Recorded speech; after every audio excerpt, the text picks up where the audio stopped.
மாதா தொலைக்காட்சி அன்பர்களே, இறந்த நம்பிக்கையாளர்களின் ஆன்மாக்கள் இறைவனிலே நித்திய இளைப்பாற்றி அடைய நமது மாதா தொலைக்காட்சியோடு இணைந்து ஒரே குடும்பமாக மன்றாடுவோம்.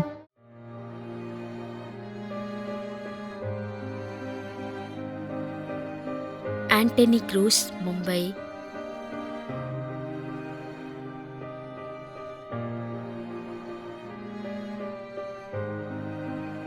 திரு பி. துரைராஜ், கோவை. 8ஆம் ஆண்டு நினைவஞ்சலி. அடைக்கல மேரி, தேவ சகாயம் மற்றும் குடும்பத்தில் இறந்த அனைத்து ஆன்மாக்களுக்காகவும் வேண்டிக் கொள்கிறோம்.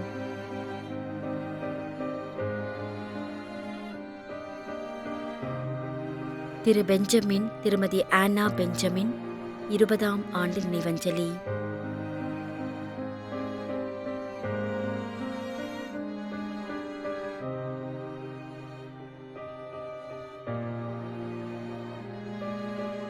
ஜெசி கார்டினால், 17ஆம் ஆண்டு நினைவஞ்சலி.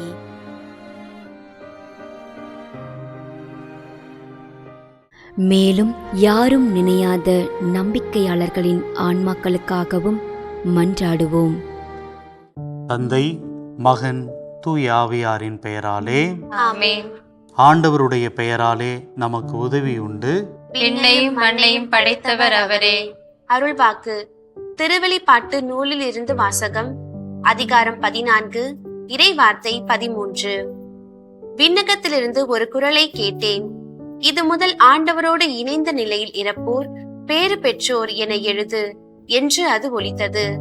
அதற்கு தூய ஆவியார், ஆம், அவர்கள் தங்கள் உழைப்பிலிருந்து ஓய்வு பெறுவார்கள், ஏனெனில் அவர்களின் செயல்கள் அவர்களை பின்தொடரும் என்று கூறினார். ஆண்டவரின் அருள்வாக்கு. இறைவனுக்கு நன்றி.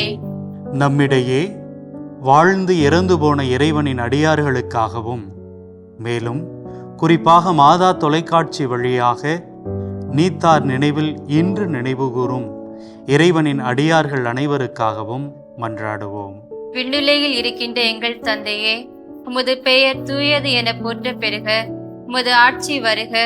உமது திருவுளம் விண்ணுலகில் நிறைவேறுவது போல மண்ணுலகிலும் நிறைவேறுக. எங்கள் அன்றாட உணவை இன்று எங்களுக்கு தாரும்.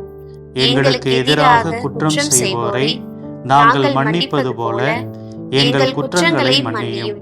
எங்களை சோதனைக்கு உட்படுத்தாதேயும், தீமையிலிருந்து எங்களை விடுவித்தருளும். ஆமென். இறைவா, இரக்கம் காட்டுவதும் மன்னிப்பு அளிப்பதும் உமது இயல்பு.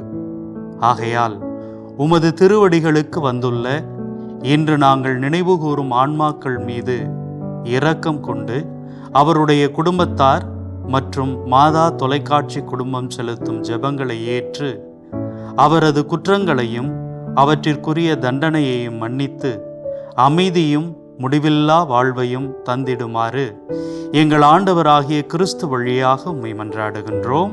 ஆமென். நிலையான இளைப்பாறுதலை ஆண்டவரே இவர்களுக்கு அளித்தருளும். முடிவில்லாத ஒளி இவர்கள் மேல் ஒளிர்வதாக.